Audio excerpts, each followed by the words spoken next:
រឿងស្នេហាសុភាពបុរសខ្សែទី24ខ្ញុំអង្គុយទាំងខោអាវទទឹកនៅលើកៅអីក្នុងមន្ទីរពេទ្យរងចាំគ្រូពេទ្យពិនិត្យភានីនៅចិត្តខ្ញុំគឺខេមរីនាងងាកសម្លឹងមើលមុខខ្ញុំជាច្រើនដងទើបនិយាយថាមិនក៏មិនទៅបដូរខោអាវសិនខ្ញុំឆ្លើយទៅនាងតិចតិចមិនអីទេនាងបន្លឺដោយអោនមុខថាទុកចិត្តចុះគេមិនស្លាប់ទេខ្ញុំពិតជាភ័យខ្លាចភានីស្លាប់មែនបេះដូងខ្ញុំលោតខ្លាំងណាស់តែខំទប់អារម្មណ៍ខ្លាចខេមរីដឹងនាងអង្គុយធ្វើមុខរញ៉ៅហើយក៏មិននិយាយអ្វីជាមួយខ្ញុំទៀតដែរមួយសន្ទុះមកគ្រូពេទ្យក៏ចេញមកប្រាប់ពួកយើងថាភានីគ្មានគ្រោះថ្នាក់អីទេគ្រាន់តែសុខភាពខ្សោយតែប៉ុណ្ណោះខ្ញុំមានអារម្មណ៍ដូចភានីកំពុងលេងសើចជាមួយខ្ញុំអញ្ចឹងហើយខ្ញុំញញឹមទាំងមិនដឹងខ្លួនធ្វើឲ្យខេមរីសួរខ្ញុំសប្បាយចិត្តហើយមែនទេខ្ញុំសម្លឹងមុខនាងជាមួយអារម្មណ៍កក់ក្ដៅតែមិននិយាយអ្វីទេរួចនាងក៏ថាឲ្យខ្ញុំទៀតទៅផ្លាស់ខោអាវចេញទៅឬចង់ទុកឲ្យគេដឹងខ្លួនវិញបានឃើញបែបនេះខ្ញុំមិនដាច់ចិត្តទៅណាចោលភានីទេតែក៏ខ្លាចខេមរីខឹងខ្ញុំចេញពីខ្ញុំដែរខ្ញុំសួរនាងថាតើយើងមិនចាំបាច់ដល់ពេលវណ្ណៈដឹងខ្លួនទេហ៎នាងស្រាប់តែសួរខ្ញុំថាតើគេឈ្មោះវណ្ណៈមែនហ៎ខ្ញុំនៅរារែកមិនទាន់ឆ្លើយហើយនាងក៏ងាកមើលភ្នែកខ្ញុំយ៉ាងមុតទាំងសួរទៀតថា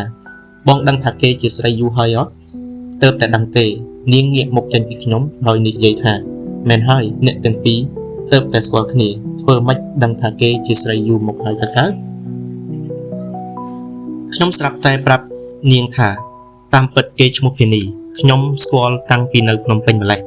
ថាម៉េចអ្នកទាំងពីរធ្វើជាមិនស្គាល់គ្នាកុហកខ្ញុំអត់ទេជួបគ្នាភ្លាមខ្ញុំចំណាំមិនបានទេដឹងរឿងនេះខេមរីកាន់តែហួសចិត្តនាងងើយក្បាលទៅលើរួចបន្លឺហេតុអីវណ្ណៈគេធ្វើអីចឹងគឺគេមានទុករបស់គេអផុតណាស់ខេមរីនៅស្ងៀមបន្តិចទើបនិយាយថាផ្ទះខ្ញុំនៅមានបន្ទប់ទំនេរស្អែកបងរើអីវ៉ាន់ទៅនៅផ្ទះខ្ញុំទៅខ្ញុំភ្ញាក់ព្រឹកទាំងគិតថាវាមិនអាចនោះទេហើយខ្ញុំក៏និយាយចុះវណ្ណៈគេនៅតែម្នាក់ឯងហ្នឹងកាលពីមុនគេក៏នៅតែម្នាក់ឯងដែរតើគួរដែរដែលបងចង់នៅបន្ទប់ជាមួយគេទៀតឬក៏បងស្រឡាញ់គេខ្ញុំនៅស្ងៀមមិនឆ្លើយទេតតែនាងសួរខ្ញុំម្ដងទៀតកន្លងមកគឺអ្នកទាំងពីរស្រឡាញ់គ្នាមែនទេហើយជាមួយខ្ញុំគឺខ្ញុំស្រឡាញ់បងតែម្នាក់ឯងដួងចិត្តខ្ញុំក្តុកក្តួលណាស់ព្រោះខេមរីស្រាប់តែហូរទឹកភ្នែកខ្ញុំនិយាយប្រាប់នាងថាអត់ទេខេមរីមិនមែនស្រឡាញ់ខ្ញុំតែម្នាក់ឯងទេបងក៏ស្រឡាញ់ខ្ញុំដែរមែនទេខ្ញុំសម្លឹងកែវភ្នែកដ៏ស្រទន់របស់នាងប៉ុន្តែខ្ញុំរកហាមាត់និយាយថាខ្ញុំស្រឡាញ់នាងមិនចេញសោះខ្ញុំទម្លាក់ភ្នែកចុះមិនដឹងខ្លួនថាកំពុងគិតទៅណាឡើយតតែធ្វើឲ្យនាងក្រោករត់ចេញទៅបាត់វគ្គទី25នៅក្នុងបន្ទប់ដ៏ងងឹតនិងស្ងាត់ជ្រងំខ្ញុំដេកសន្ធឹងដៃជើង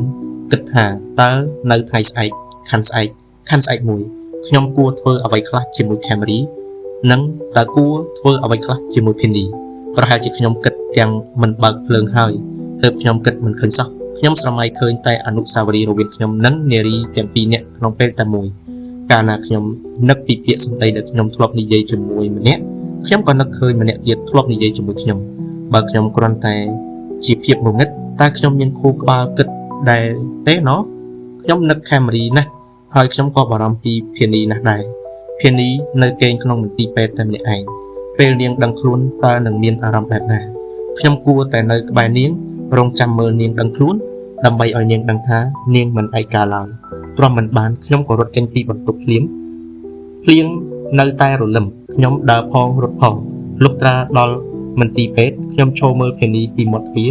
នាងដឹងខ្លួនហើយកំពុងតែគេងយំម្នាក់ឯង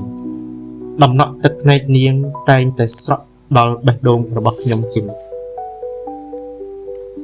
សំឡេងទូរស័ព្ទខ្ញុំរោឡើងធ្វើឲ្យនាងងាកមកឃើញខ្ញុំសម្លឹងដំណក់ទឹកភ្នែកដែលហូរលើថ្ពាល់របស់នាងប៉ុន្តែបែរជាទទួលទូរស័ព្ទខេមរីមិនអាចដើរទៅជូតទឹកភ្នែកឲ្យនាងបានខេមរីសួរខ្ញុំថា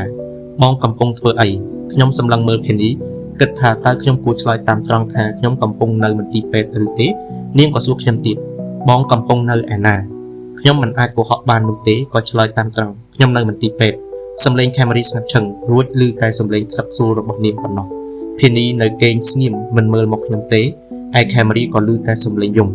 មិននិយាយអ្វីឡើយទូរស័ព្ទខ្ញុំក៏ទទួលការហៅចូលមួយខ្សែទៀត ពីមិត្តខ្ញុំម្នាក់នៅភ្នំពេញខ្ញុំចុចទទួលហើយឮសំឡេងវាចំណេញណាស់ហើយវានិយាយពីឈ្មោះអាភឿន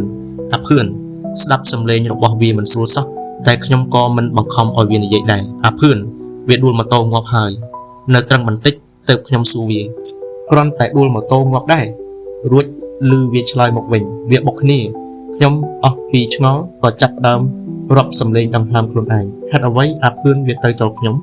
ដោយអត់ប្រាប់មួយម៉ាត់អីចឹងខ្ញុំខ្លាចជាវង្វេងអត់ដឹងខ្លួនឯងបានដើរមកដល់បន្ទប់ដោយរបៀបណា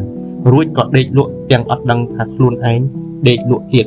ដល់ពេលភពផែនដីមានពន្លឺព្រះអាទិត្យម្ដងទៀតខ្ញុំក៏ជិះឡានទៅបនខ្មោចអាភឿននៅស្រុកកំណើតខ្ញុំមិនលេបថ្នាំពុលឡានទេព្រោះផ្លេចគិតថាខ្លួនឯងពុលឡានរួចខ្ញុំបែរជាគិតថាតើខ្ញុំអាចជិះឡានឆ្លងកាត់ទេសភាពនៅតាមផ្លូវនេះបានប៉ុន្មានដងទៀតទៅ